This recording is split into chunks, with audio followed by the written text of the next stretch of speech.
परहंसवरं परमार्थपतिं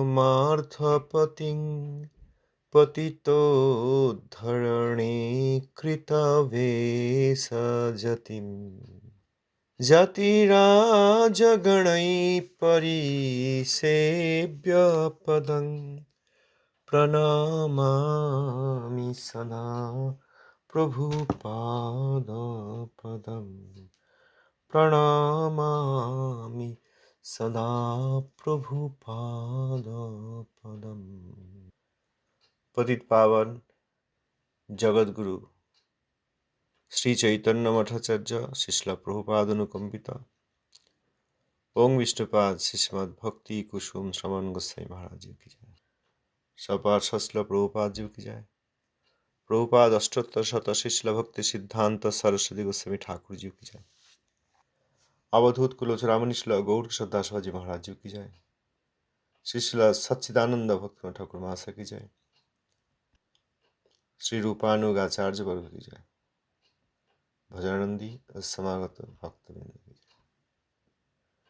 श्री रूपानुग शुद्ध भक्ति धारार भगीरथ श्री सच्चिदानंद भक्त ठाकुर महाशय जैव धर्म अष्टम अध्याय। गतदिन আমরা যতদূর পড়েছি সেখানে শ্রী নিত্যানন্দ দাস বাবাজি তিনি বললেন, শ্রী নিত্যানন্দ দাস বাবাজি তিনি হৃদয়ে আত্মসমর্পণ করে বাবাজি মহারাজকে গুরু রূপে স্বীকার করে তাঁর চরণধুলি নিলেন এবং বাবাজি মহারাজ তাকে আলিঙ্গন করে পাশে বসালেন। সেই সংস্পর্শে শ্রী নিত্যানন্দ দাসের চোখে জল পড়তে লাগলো। তিনি ত্রিনাদপি শুনিছে বললেন, আমি নীচ, আমি নীচ। হরিদাস বাবাজিও তাকে বুকে জড়িয়ে ধরে কাঁদতে লাগলেন। অপূর্ব ভাব। শ্রী নিত্যানন্দ দাসের জীবন সার্থক হলো। কিছুক্ষণের মধ্যে এই সব ভাব স্থগিত হলে, কিছুটা স্থির হলে, তখন নিত্যানন্দ দাস শ্রী হরিদাস বাবাজি মহারাজকে গুরু রূপে মেনে জিজ্ঞাসা করলেন। নিত্যানন্দ দাস প্রশ্ন করছেন, কনিষ্ঠ ভক্তের ভক্তির সম্বন্ধে মুখ্য লক্ষণ কি এবং গৌণ লক্ষণ কি?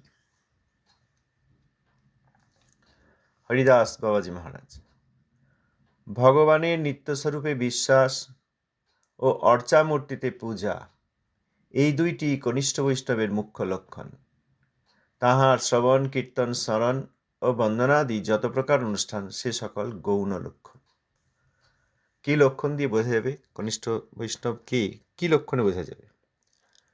প্রধান অর্থাৎ মুখ্য লক্ষণ এই যে তিনি ভগবানের নিত্য স্বরূপে বিশ্বাস করেন, যেটি না করলে নির্বিশেষ ইত্যাদি ভাবলে মায়াবাদ হয়, তার মধ্যে সেটি নেই। কনিষ্ঠ বৈষ্ণবের মধ্যে মায়াবাদ নেই, সেই জন্যই তাকে কনিষ্ঠ বৈষ্ণবের পদ দেওয়া হয়েছে, কথা আগে ঠাকুর মশাই বলেছেন।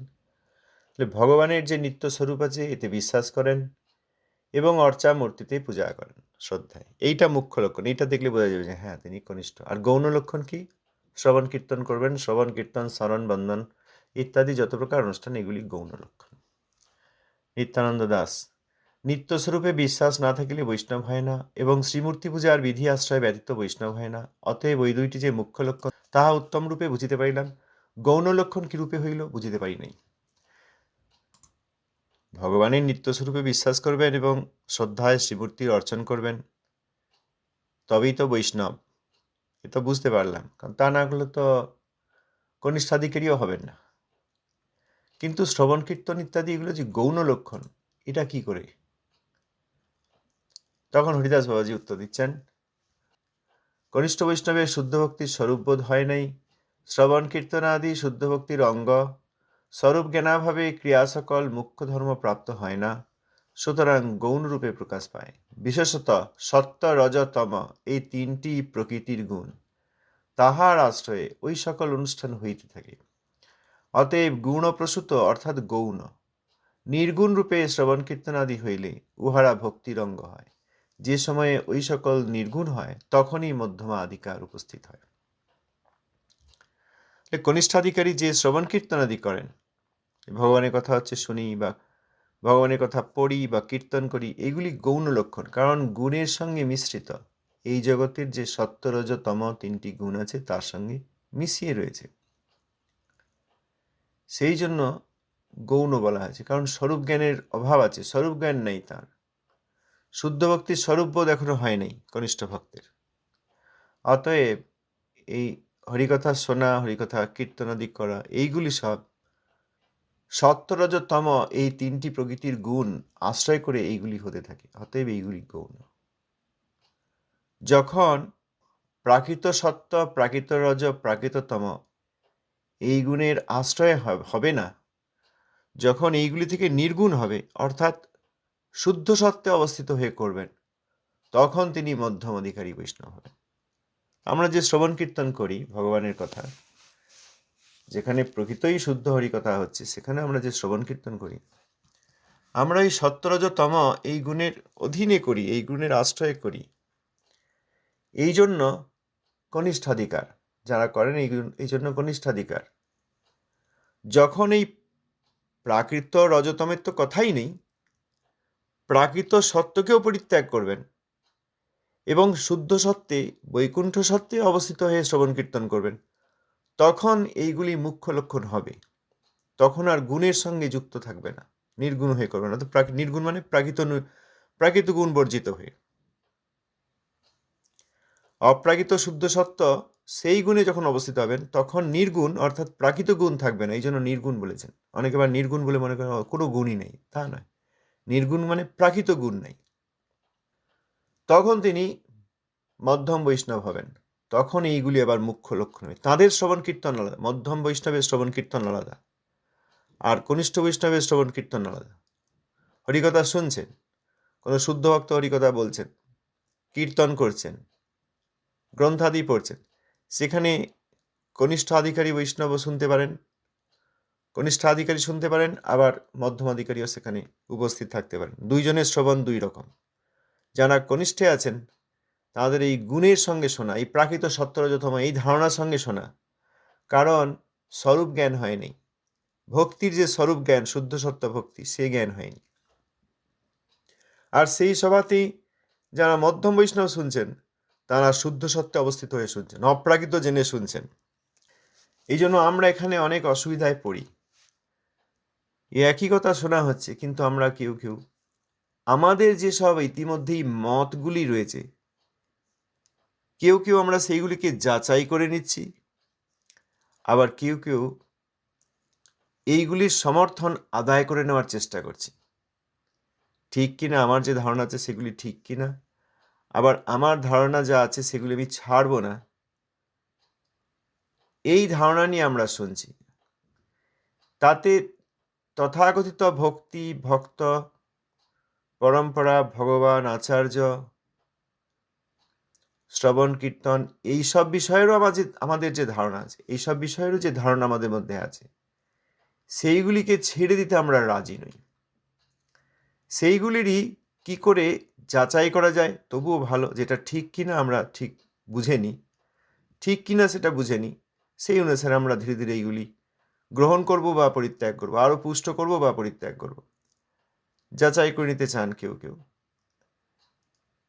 তাদের মধ্যে যেটা ঠিক নয় সেটা পরিত্যাগ করতে অনেকে চান, কিন্তু পারেন না। আবার অনেক শ্রবণ কীর্তনের মাধ্যমে তারা পরিত্যাগ করতে পারেন। আবার কেউ কেউ থাকেন, তারা সমর্থন করিয়ে নিতে চান যে আমার যে এত ধারণা আছে, এইগুলিকে আমি আলিঙ্গন করে বসে আছি, এবং এই ধারণার সমর্থন কি করে আদায় করিয়ে নেওয়া যায়। বৈষ্ণব বলতে আমার এই ধারণা, গুরু পরম্পরা বলতে আমার এই ধারণা, ভগবান বলতে আমার এই ধারণা, ধাম সম্বন্ধে আমার এই ধারণা, সেবা সম্বন্ধে আমার এই ধারণা, সঙ্গ সম্বন্ধে আমার এই ধারণা, সেইগুলির সমর্থনে আমি এখানে কি পেতে পারি।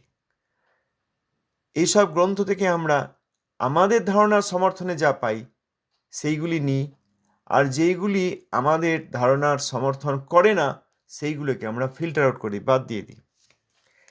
এইভাবেই অনেকের শ্রবণ হয়। অতএব এইগুলি গুণমিশ্রিত শ্রবণ। গুণমিশ্রিত শ্রবণ বলে এইগুলিকে গৌণ লক্ষণ বলেছেন কনিষ্ঠের পক্ষে। এরপর নিত্যানন্দ দাস বাবাজি জিজ্ঞেস করছেন, কনিষ্ঠ বৈষ্ণবের কর্মজ্ঞান দোষ আছে এবং অন্নাভিলাষিতা আছে, তবে তাহাকে কিরূপে ভক্ত বলা যায়? এই যে জ্ঞান কর্মাদনাবৃতম, জ্ঞান কর্মাদি অনাবৃত যে শুদ্ধ ভক্তি, এবং অন্নাভিলাষিতা শূন্যং, সেটা তো শুদ্ধ ভক্তি। কিন্তু কনিষ্ঠাধিকারে যিনি আছেন তার তো কর্ম এবং জ্ঞান এই ভাবগুলি যায়নি, অতএব ভক্তির সঙ্গে মিশ্রিত হলে এগুলির দোষ। আবার অন্নাভিলাষিতাও রয়েছে, ওই পূজা আদি করতে গিয়ে অনেক সময় এটা ওটা চেয়ে নেন। যতদিন আমরা কোনো কিছু চাইতে থাকবো ততদিন আমাদের মধ্যে শুদ্ধ ভক্তি হয়নি। সে যে সম্বন্ধেই চাই আর যে যুক্তিতেই চাই, আমরা অনেক সময় যুক্তি দিয়ে চাই, এইটা হলে তো আমার ভজনের সুবিধা হয়, তাহলে এইটা একটু করে দাও বা এটা একটু হোক, এটা অন্নাভিলাষিতা। তো এইগুলো তো কনিষ্ঠ বৈষ্ণবের আছে। তা যদি থাকে তাহলে তাকে কি করে ভক্ত বলা যায়, এই প্রশ্ন করলেন হরিদাস বাবাজি। ভক্তির মূল শ্রদ্ধা, যাহার তাহা হইয়াছে তিনি ভক্তির অধিকারী। ভক্তির দ্বারে তিনি বসিয়াছেন, সন্দেহ নাই। শ্রদ্ধা শব্দের অর্থ বিশ্বাস। কনিষ্ঠ ভক্তের যখন শ্রীমূর্তিতে বিশ্বাস হইয়াছে তখন তিনি ভক্তির অধিকারী। যদিও অশুদ্ধ ভক্তির নয়, তবুও ভক্তির মূল হচ্ছে শ্রদ্ধা, সেইটি তাঁর আছে। ভগবান সর্বেশ্বর এবং তাঁর নিত্যস্বরূপ রয়েছে, এই ধারণার সঙ্গে তিনি শ্রদ্ধায় শ্রীমূর্তির অর্চনা করেন। এই যে শ্রদ্ধা রয়েছে, এইটাই যে ভক্তির মূল সোপান, সেই জন্য তিনি ভক্তির অধিকারী হয়েছেন।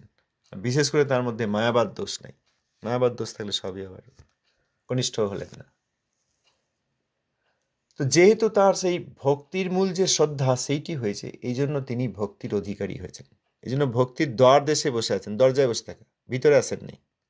ভক্তি রাজ্যের ভিতরে এখনো প্রবেশ করেন না, কিন্তু দ্বার দেশে বসে আছেন। নিত্যানন্দ দাস বাবাজি কখন তিনি ভক্তি লাভ করিবেন?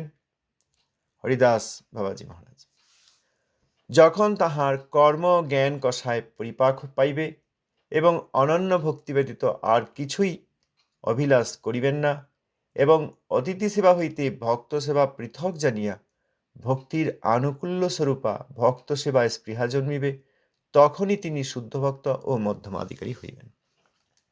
কখন হবে এই প্রশ্ন জিজ্ঞেস করলে বাবাজি মহারাজ উত্তর দিলেন যে কর্ম এবং জ্ঞান কষায় পরিপাক পাইবে, অর্থাৎ এই কর্ম আর জ্ঞান আবরণাত্মক, যে ভক্তি আবরণাত্মক যে কর্ম এবং জ্ঞান, সেইগুলি পরিপাক পাইবে, মানে সেইগুলি আর সেই অবস্থায় থাকে। পরিপাক হলে কি হয়, কোনো একটা জিনিস খাওয়া হলো, যখন কোনো প্রাণী খায় তারপর পরিপাক পাওয়ার পর সেই বস্তুগুলো আর থাকে না, তার থেকে যে নির্যাস সেইগুলি নেয় এবং তার রূপান্তরও ঘটে।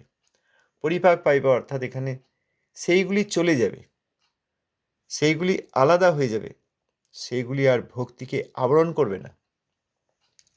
এবং অনন্য ভক্তি, এক্সক্লুসিভ ডিভোশন, একান্ত ভক্তি, এইটি ছাড়া আর কিছুই অভিলাষ করবেন না, অর্থাৎ চাইবেন না। ভক্তি ছাড়া আর কিছুই চাইবেন না। ভক্তি অর্থাৎ ভগবানের প্রেম, ভগবানের প্রতি ভালোবাসা, ভগবানের পার্শ্বদের প্রতি ভালোবাসা, ভগবানের সেবায় আগ্রহ, এইটা ছাড়া আর কিছু থাকবে না। এবং গৃহস্থ তার যে অতিথি সেবা ধর্ম, অতিথি এলে তাকে সেবা করা যে গৃহস্থের ধর্ম, তার থেকে বৈষ্ণব সেবা যে আলাদা। ঠাকুর মহাশয় অন্যত্র অন্য একটি প্রবন্ধে বলেছেন যে সেখানে কোনো অতিথি এলে তাকে অবশ্যই সম্মান করবেন, প্রসাদ আদি দেবেন, এবং আরেক জায়গায় পড়েছি বালিশ জ্ঞানী যদি তারা সরল এবং বালিশ হন তাহলে তাদের উপকার করার অবশ্যই চেষ্টা করবেন। আর সাধারণ অতিথি হলে যা প্রয়োজন তাদের দেবেন, কিন্তু প্রীতি করবেন না। প্রীতিপূর্বক দেওয়া নেওয়া ইত্যাদি করলে সঙ্গ হয়ে যায়। সেই জন্য সবই করবেন। অতিথি সেবা, গৃহস্থ আশ্রমে আছি, সেই আশ্রমে থাকলে অতিথি সেবা একটি ধর্ম, সেই জন্য করবেন গৃহস্থের ধর্ম হিসেবে। কিন্তু যখন কোনো শুদ্ধ ভক্ত পাবেন, মধ্যমাধিকারী বা উত্তম অধিকারী, তখন তিনি সেইগুলি সবই করবেন যেগুলি অতিথির জন্য করেন, কিন্তু এখানে প্রীতির সঙ্গে করবেন। অতএব ভক্ত সেবা যে অতিথি সেবা থেকে আলাদা, এইটা তিনি জেনে মধ্যম বা উত্তম বৈষ্ণব অতিথি হয়ে এসেছেন, অতএব তাঁর সেবা করলে ভক্তির আনুকূল্য হয়। তাদের কি আনুকূল্য করতে পারি, কি সুবিধা করতে পারি, তাদের ভক্তি যাজনে বা ভজনে কি সুবিধা করতে পারি, এই স্পৃহা এই ইচ্ছে তার আসবে, সেইভাবে তিনি তখন ওই ভক্তের সেবা করবেন। অতএব সাধারণ অতীত থেকে ভক্ত যে পৃথক, এইটা তিনি জানবেন। তখন তিনি শুদ্ধ ভক্ত বা মধ্যমাদিকে। তা নাহলে বুঝতে পারবেন অতিথি এসছে সবাইকেই সমান জ্ঞান করবে, ভক্ত এলেও সাধারণ লোক সব বাড়িতে এসছে অতিথি সম্মান করো সমান করবেন। অতিথির সেবা অবশ্যই করেন, কিন্তু প্রীতিরাহিত্য হয়ে করেন। আর ভক্তের সেবা করেন প্রীতির সঙ্গে আর ভক্তির আনুকূল্য বোধে। এরপর নিত্যানন্দ দাস বাবাজি জিজ্ঞাসা করছেন, শুদ্ধ ভক্তির সম্বন্ধ জ্ঞানের সহিত উদিত হয়, সম্বন্ধ জ্ঞান কখন হইল যে তিনি শুদ্ধ ভক্তির অধিকারী হইবেন? সম্বন্ধ জ্ঞান না হলে শুদ্ধ ভক্তির উদয় হয় না। বিভিন্ন জায়গায় যে নাম কীর্তন আদি হয়, সেখানে অসুবিধা এই যে তাদের তো প্রথমত তত্ত্বজ্ঞান নেই, দ্বিতীয়ত সম্বন্ধ জ্ঞান নেই। তত্ত্বজ্ঞান হলে তিনি কে, ভগবানকে, কার নাম করছেন, নাম কি, নাম নামে যে পৃথক নয়, এসব বুঝতে পারবেন। আর সম্বন্ধ জ্ঞান হলে তত্ত্বগুলির মধ্যে যে সম্পর্ক, সেইগুলি তিনি জানবেন। ভগবান এরকম তত্ত্ব, আমি আত্মা এই তত্ত্ব, আমার সঙ্গে ভগবানের কি সম্পর্ক? আবার মায়াই তত্ত্ব, মায়ার সঙ্গে আমার কি সম্পর্ক, ভগবানের সঙ্গে মায়ার কি সম্পর্ক, এইগুলি সব জানবেন। জেনে তিনি ভগবানকে নাম উচ্চারণ করে ডাকবেন, তখন শুদ্ধ নাম হবে, তখন তিনি শুদ্ধ ভক্ত। এই জন্য নিত্যানন্দ দাস বাবাজি জিজ্ঞেস করছেন যে সম্বন্ধ জ্ঞানের সঙ্গেই তো শুদ্ধ ভক্তির উদয় হয়, তাহলে তার সম্বন্ধ জ্ঞান কখন হলো যে তিনি শুদ্ধ ভক্তির অধিকারী হলেন? হরিদাস বাবাজি, যখন মায়াবাদ দূষিত জ্ঞান পরিপাক পায়, তখনই প্রকৃত সম্বন্ধ জ্ঞান। সম্বন্ধ জ্ঞান ও শুদ্ধ ভক্তির সঙ্গে সঙ্গে উদিত হয়, মায়াবাদ দোষ না থাকলে। আমরা তো এখান থেকে বিভিন্ন প্রকার যুক্তি তর্ক দিয়ে ভগবানকে বোঝার চেষ্টা করি, তখন সেটাকে বলে আধ্যাত্মিকতা। আধ্যাত্মিকতা ভালো জিনিস নয়। অনেকে বলে একটু আধ্যাত্মিক চিন্তাধারা আলোচনা করে আসছি। আধ্যাত্মিক চিন্তা মানে মায়াবাদের আলোচনা। অর্থাৎ আমরা এই ইন্দ্রিয়জ জ্ঞান দিয়ে যে অভিজ্ঞতা লাভ করেছি, সেই অভিজ্ঞতা দিয়ে যখন সব কিছু বুঝতে চাই, ইতিহাস, ভূগোল, ভাষা, বিজ্ঞান, সমাজের সব কিছু সব বুঝতে চাই, সেইভাবে তাহলে স্রষ্টাকে, তিনি কেমন, কোথায় থাকেন, কী রূপ বা নির্বিশেষ ইত্যাদি বুঝতে চাই, তখন এই ইন্দ্রিয়জ জ্ঞান দিয়ে তার সবিশেষত্ব আমরা কিছুতেই বুঝতে পারি না। কারণ ইন্দ্রিয় জ্ঞান দিয়ে আমরা বুঝি সবই প্রাকৃত, আর ভগবান তো প্রাকৃত হবেন না। অতএব প্রাকৃত রূপ তাকে দেওয়ার প্রয়োজন নেই, এই মনে করে তারা নির্বিশেষ মনে করেন ভগবানকে। আকার নেই, প্রাকৃত আকার নেই, এটা বোঝা যায়, কিন্তু তার যে অপ্রাকৃত আকার আছে, এইটা অপ্রাকৃত বুদ্ধি ছাড়া বোঝা যায় না। এই জন্য সব নির্বিশেষবাদী, মায়াবাদী হয়ে যান। ওই যখন মায়াবাদের দ্বারা দূষিত যে জ্ঞান, এই যে প্রাকৃত অভিজ্ঞতা, এখানেও এই শব্দ ব্যবহার করছেন, পরিপাক খায়, অর্থাৎ সেগুলি চলে যায়, তখন সম্বন্ধ জ্ঞান হয়। অর্থাৎ তখন সবিশেষ সচ্চিদানন্দময় রূপ ভগবান বোঝা যায়, এবং সম্বন্ধ জ্ঞান ও শুদ্ধ ভক্তি একই সঙ্গে উদিত হয়। নিত্যানন্দ দাস বাবাজি, প্রশ্ন, কতদিনে হয়? হরিদাস বাবাজি, যাহার স্বীকৃতি বল যতদূর তত শীঘ্রই হয়। নিত্যানন্দ দাস, স্বীকৃতি বলে প্রথমে কি হয়? হরিদাস বাবাজি, সাধু সঙ্গ হয়। নিত্যানন্দ দাস প্রশ্ন করছেন, সাধু সঙ্গ হইলে ক্রমে ক্রমে কি হয়? হরিদাস বাবাজি, ভাগবত বলিয়াছেন, শতাং প্রসঙ্গান মম বীর্য সংবিদ ভবন্তি হৃৎকর্ণ রসায়নঃ কথা তজ্জোষ নাদাস্য পবর্গ বর্তমানি শ্রদ্ধা রতির্ভক্তির অনুক্রমিষ্যতি। এই শ্লোকটি ভগবান কপিলদেব বলেছেন তাঁর মা দেবহূতিকে, যে আমার ভক্তগণের সঙ্গ করো, তাঁদের কাছ থেকে আমার বীর্যবতী হরিকথা শ্রবণ করলে ক্রমে ক্রমে শ্রদ্ধা, রতি এবং ভক্তি প্রকাশিত হয়। শ্রদ্ধা অর্থে এখানে সেই 5টি স্টেজে, 5টি স্তরে সাধক ভক্তের যে শ্রদ্ধা, সাধুসঙ্গ, সাধুসঙ্গের ফলে অনর্থনিবৃত্তি এবং ভজনক্রিয়া শুরু হলে ধীরে ধীরে নিষ্ঠা, রুচি এবং পরবর্তীকালে আসক্তি, এই পর্যন্ত এইটিকে শ্রদ্ধা বলেছেন। তারপরে রতি অর্থাৎ ভাবভক্তি, তারপর যে ভক্তি বলেছেন এই শ্লোকে, সেইটি মানে প্রেম ভক্তি। সুতরাং সেইগুলি গ্র্যাজুয়ালি, ক্রমে ক্রমে, ধীরে ধীরে হৃদয়ের মধ্যে আসে। প্রথমে শ্রদ্ধা, তারপর ভাবভক্তি, তারপর প্রেম ভক্তি। হৃৎকর্ণ রসায়ন অর্থাৎ ভগবানের বীর্যবতী হরিকথা শুনতে বড় আনন্দ লাগে। সুতরাং আমার শুদ্ধ ভক্তের কাছ থেকে আমার যে বীর্যবতী লীলা আদি সেইগুলি শ্রবণ করো। সাধুসঙ্গ হলে ক্রমে ক্রমে কি হয়, এই প্রশ্ন নিত্যানন্দ দাস বাবাজি করলে হরিদাস বাবাজি বললেন, সাধু সঙ্গে হরিকথা শুনলে শ্রদ্ধা প্রভৃতি ক্রমশ উদিত হয়। সুকৃতি, প্রথম প্রশ্ন ছিল যে এই শুদ্ধ ভক্তি, সম্বন্ধ জ্ঞান ও শুদ্ধ ভক্তি যে সঙ্গে সঙ্গে উদিত হয়, সেটা কতদিনে হয়, কতটা সময় লাগে? এই প্রশ্ন করলে হরিদাস বাবাজি বললেন যে সুকৃতি বলের উপর নির্ভর করছে। কত দিন গুণে সবার পক্ষে একই উত্তর হবে না, যার যেমন সুকৃতি সেরকম। যার সুকৃতি বেশি তার তত তাড়াতাড়ি হবে, যার সুকৃতি কম তার সময় লাগবে। সুকৃতি শক্তি যদি থাকে কারো যদি প্রচুর সুকৃতি থাকে, তাহলে প্রথমেই কি হয়? প্রথমেই সাধুসঙ্গ হয়। সাধুসঙ্গটা সুকৃতির ফল, সৌভাগ্য। না জেনে ভক্তের আনুকূল্য করলে, যখন শ্রদ্ধা উদয় হয়নি, ভক্তকে জানি না, কিন্তু ভক্তের যদি কোনো আনুকূল্য অর্থাৎ সুবিধা অর্থাৎ সেবা করা হয় না জেনে, তখন সেইটি সেবা হয় না, সেইটি সুকৃতি রূপে সঞ্চিত থাকে। এইরকম সুকৃতি পুঞ্জীভূত জমতে জমতে যখন বিশেষ পরিমাণ হয়, তখনই শুদ্ধ সাধুর সঙ্গ লাভ হয়। অতএব সাধুসঙ্গ এটা কোনো অ্যাক্সিডেন্ট নয় যে হঠাৎ হয়ে গেল। যেসব জীবাত্মার সৌভাগ্য আছে তাদেরই সাধুসঙ্গ সম্ভব।